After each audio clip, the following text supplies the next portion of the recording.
हमारी आजादी की लड़ाई में कई हीरो शामिल हैं। इनमें से एक हीरो ऐसा है जो आज भी खबरों में बना रहता है, सुभाष चंद्र बोस या नेताजी, जो इंडियन नेशनल कांग्रेस के प्रेसिडेंट थे।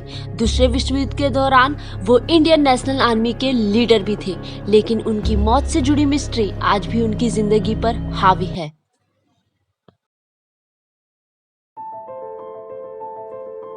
नेताजी सुभाष चंद्र बोस का जन्म 23 जनवरी 1897 को उड़ीसा में कटक के एक बंगाली परिवार में हुआ था। नेताजी ने अपनी शुरुआती पढ़ाई कटक के रेवेशॉफ कॉलेजिएट स्कूल में हुई। उनकी शिक्षा कलकत्ता के प्रेसिडेंसी कॉलेज और स्कॉटिश चर्च कॉलेज से हुई और बाद में इंडियन सिविल सर्विस की तैयारी के लिए उनके माता पिता ने बोस को इंग्लैंड के केम्ब्रिज विश्वविद्यालय भेज दिया। अंग्रेजी शासनकाल में भारतीयों के लिए सिविल सर्विस में जाना बहुत कठिन था, लेकिन उन्होंने सिविल सर्विस की परीक्षा में 4th रैंक हासिल की। 1921 में भारत में बढ़ती पॉलिटिक एक्टिविटीज की न्यूज पाकर बोस ने अपनी उम्मीदवारी वापस ले ली और भारत लौट आए। सिविल सर्विस छोड़ने के बाद वे भारतीय राष्ट्रीय कांग्रेस के साथ जुड़ गए। सुभाष चंद्र बोस जोशीले क्रांतिकारी दल के प्रिय थे। महात्मा गांधी और सुभाष चंद्र बोस के विचार बिल्कुल अलग थे, लेकिन वे अच्छी तरह जानते थे कि गांधी और उनका मकसद एक है, यानी देश की आजादी। सबसे पहले गांधी जी को राष्ट्रपिता कहकर नेताजी ने ही संबोधित किया था। 1938 में भारतीय राष्ट्रीय कांग्रेस का अध्यक्ष निर्वाचित होने के बाद उन्होंने राष्ट्रीय योजना आयोग का गठन किया। यह नीति गांधीवादी आर्थिक विचारों के अनुकूल नहीं थी। 1939 में बोस एक बार फिर गांधीवादी प्रतिद्वंदी को हराकर जीत हासिल की। गांधी ने इसे अपनी हार के रूप में लिया। उनके अध्यक्ष चुने जाने पर गांधी जी ने कहा कि बोस की जीत मेरी हार है, और ऐसे लगने लगा कि वह कांग्रेस कमेटी से त्याग पत्र दे देंगे। गांधी जी के विरोध के चलते इस विद्रोही अध्यक्ष ने त्याग पत्र देने की आवश्यकता महसूस की। गांधी के लगातार विरोध को देखते हुए उन्होंने स्वयं कांग्रेस छोड़ दी। इस बीच दूसरा विश्व युद्ध छिड़ गया था। बोस का मानना था कि अंग्रेजों के दुश्मनों से मिलकर आजादी हासिल की जा सकती है। उनके विचारों को देखते हुए उन्हें ब्रिटिश सरकार ने कोलकाता में नजरबंद कर लिया, लेकिन वह अपने भतीजे शिशिर कुमार बोस की सहायता से वहां से भाग निकले। वह अफगानिस्तान और सोवियत संघ होते हुए जर्मनी जा पहुंचे। सक्रिय राजनीति में आने से पहले नेताजी ने पूरी दुनिया का भ्रमण किया। वह 1933 से 36 तक यूरोप में रहे।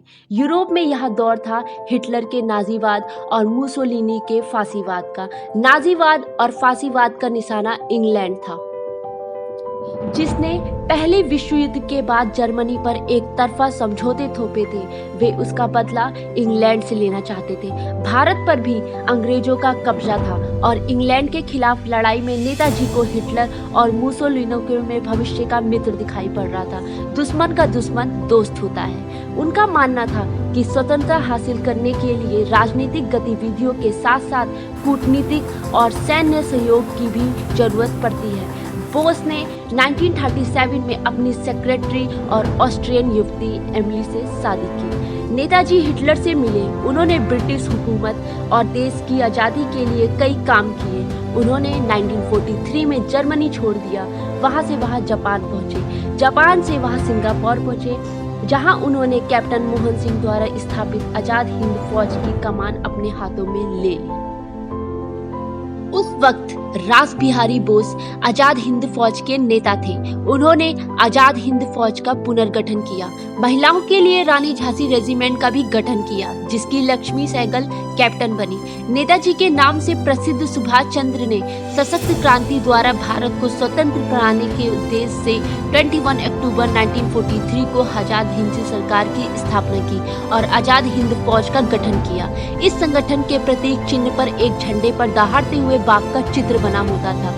नेताजी अपनी आजाद हिंद फौज के साथ 4 जुलाई 1944 को बर्मा पहुंचे। यहीं पर उन्होंने अपना प्रसिद्ध नारा "तुम मुझे खून दो, मैं तुम्हें आजादी दूंगा" दिया। 18 अगस्त 1945 को टोक्यो जाते समय ताइवान के पास नेताजी की मौत हवाई दुर्घटना में हो गई। नेताजी की मौत के कारणों पर आज भी विवाद बना हुआ है। 18 अगस्त 1945 को एक प्लेन क्रैश में बोस मारे गए थे। आखिर नेताजी के साथ क्या हुआ था? आखिर भारत सरकार ने उनकी मौत से जुड़ी फाइल्स को 70 साल से क्यों दबाए रखा? क्या ये सिर्फ कोई इत्तेफाक था कि नेताजी की मौत उसी दिन हुई जब जापान ने सरेंडर किया और दूसरा विश्व युद्ध खत्म हुआ था? कहानी कुछ और थी। आखिर वो कौन सा सच है जो सामने नहीं आने दिया जा रहा? ताशकंद में भारत और पाकिस्तान के बीच 1966 में हो रही एक मिस्ट्री इंडियन नजर आ रहा था, जिसको नाम दिया गया द ताशकंद मैन।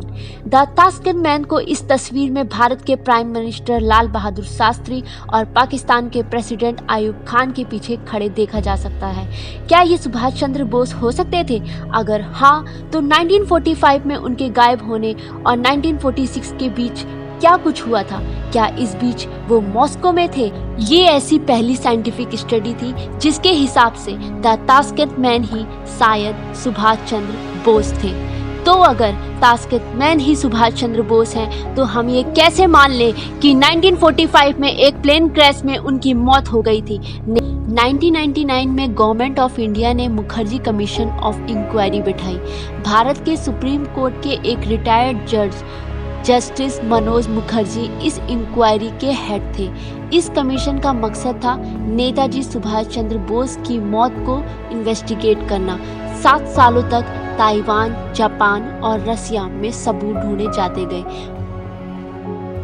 टोक्यो के रिकोजी टेम्पल में रखी गई जिन अस्थियों को सुभाष चंद्र बोस की अस्थियां बताया जाता है, वो असल में एक जापानीज सोल्जर इचिरो ओकुएरा की है। दूसरी थ्योरीज को इन्वेस्टिगेट करते हुए मुखर्जी कमीशन ने ये दावा रिजेक्ट कर दिए कि फैजाबाद के भगवान जी या गुमनामी बाबा या बंगाल के सोलमरी बाबा सुभाष चंद्र बोस थे, जो भेष बदलकर जी रहे थे। जी से जुड़ी मौत की हिस्ट्री उनकी जिंदगी पर आज भी हावी है।